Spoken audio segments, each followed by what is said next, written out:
ಎಲ್ಲರಿಗೂ ಮಂಜು ಮನೆಯ ಸ್ವಾಗತ.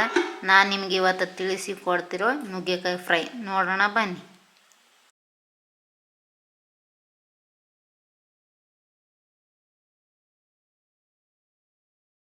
ಇವತ್ತು simple and easy and tasty ನುಗ್ಗೆಕಾಯಿ ಫ್ರೈ ತೋರಿಸ್ತಾ ಇದ್ದೀನಿ.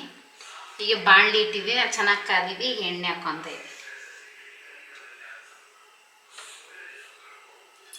ಅದು ಎಣ್ಣೆ ಸ್ವಲ್ಪ ಚೆನ್ನಾಗಿ ಕಾಯಿ. ಎಣ್ಣೆ ಮೀಡಿಯಮ್ ಸೈಜು ಸಣ್ಣದಾಗಿ ಹೆಚ್ಚಿಟ್ಕೊಂಡಿದ್ದೀನಿ, ಅದು ಹಾಕ್ತಾಯಿದ್ದೀನಿ. ಇದೊಂದು ಸ್ವಲ್ಪ ಫ್ರೈ ಆಗಿ ಈಗ ಚೆನ್ನಾಗಿ ಫ್ರೈ ಆಗಿದೆ. ಈಗ ನಾನು ಸ್ವಲ್ಪ ಖಾರದ ಪುಡಿ ಹಾಕ್ತಾಯಿದ್ದೀನಿ. ನೀವು ಖಾರ ಎಷ್ಟು ಬೇಕೋ ಅಷ್ಟು ನೋಡ್ಕೊಂಡು ಹಾಕ್ಕೊಳ್ಳಿ. ಹಾಗೆ ಸ್ವಲ್ಪ ಅರಿಶಿಣ, ಹಾಗೆ ನಿಮ್ಮ ಹತ್ರ ಯಾವ ಮಸಾಲೆ ಇದೆ ಅದನ್ನು ಹಾಕ್ಕೊಳ್ಳಿ. ಇದೊಂದು ಸ್ವಲ್ಪ ಗರಂ ಮಸಾಲ, ಇದೊಂದು ಸ್ವಲ್ಪ ಚಿಕನ್ ಮಸಾಲ, ಹಾಗೆ ಧನಿಯಾ, ಹಾಗೆ ರುಚಿಗೆ ತಕ್ಕಷ್ಟು ಉಪ್ಪು ಹಾಕ್ತಾಯಿದ್ದೀನಿ. ಇದು ಚೆನ್ನಾಗಿ ತಿರ್ಸ್ಕೊಳ್ಳಿ, ಚೆನ್ನಾಗಿ ಮಿಕ್ಸ್ ಮಾಡ್ಕೊಳ್ಳಿ. ಇದು ಟೇಸ್ಟ್ ಸಖತ್ತಾಗಿರುತ್ತೆ. ಒಮ್ಮೆ ನೀವು ಮಾಡಿ ಟ್ರೈ ಮಾಡಿ.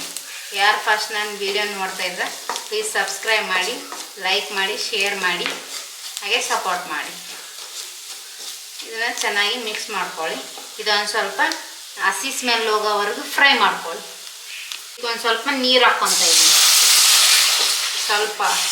ಸ್ವಲ್ಪನೇ ಹಾಕ್ಕೊಳ್ಳಿ, ಕುದೀಲಿ.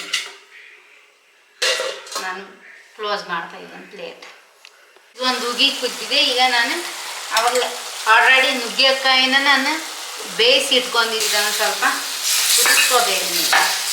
ಒಂದು 5 ನಿಮಿಷ ಕುದಿಸ್ಕೊಳ್ಳಿ. ಯಾಕಂದರೆ ಅದ್ರದ್ದೆಲ್ಲ ಮಸಾಲೆ ಆ ನುಗ್ಗೆಕಾಯಿ ತಗೋಬೇಕಲ್ವ, ಅದಕ್ಕೆ ನಾನು ಒಂದು 5 ನಿಮಿಷ ಕುದಿಸ್ಕೊಂಡಿದ್ದೀನಿ. ಇದು ಚೆನ್ನಾಗಿ 5 ನಿಮಿಷ ಕುದ್ದಿದೆ. ಈಗ ನಾನು ಶೇಂಗಿನ ಪುಡಿ ಹಾಕ್ತಾಯಿದ್ದೀನಿ.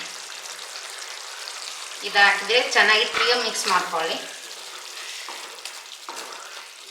ಎಷ್ಟು ಘಮ ಸ್ಮೆಲ್ ಬರ್ತಾ ಇದೆ ನೋಡಿ. ಇದ್ರದ್ದು ನುಗ್ಗೆಕಾಯಿ ಇದು ಎಷ್ಟು ಹೆಲ್ತಿಗೆ ಎಷ್ಟು ಬೆನಿಫಿಟ್ ಇದೆ.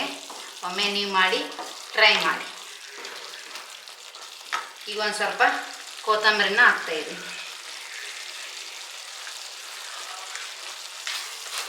ಮಿಕ್ಸ್ ಮಾಡ್ಕೊಳ್ಳಿ. ಇದು ಅನ್ನದ ಜೊತೆ ಹಾಗೆ ಕಿಚಡಿ ಜೊತೆ ಸಖತ್ತಾಗಿರುತ್ತೆ. ಒಮ್ಮೆ ನೀವು ಮಾಡಿ ಟ್ರೈ ಮಾಡಿ. ಇದೊಂದು ಸ್ವಲ್ಪ ಎಣ್ಣೆ ಬಿಡೋವರೆಗೂ ಫ್ರೈ ಮಾಡ್ಕೊಳ್ಳಿ. ಈಗ ರೆಡಿ ಆಯಿತು.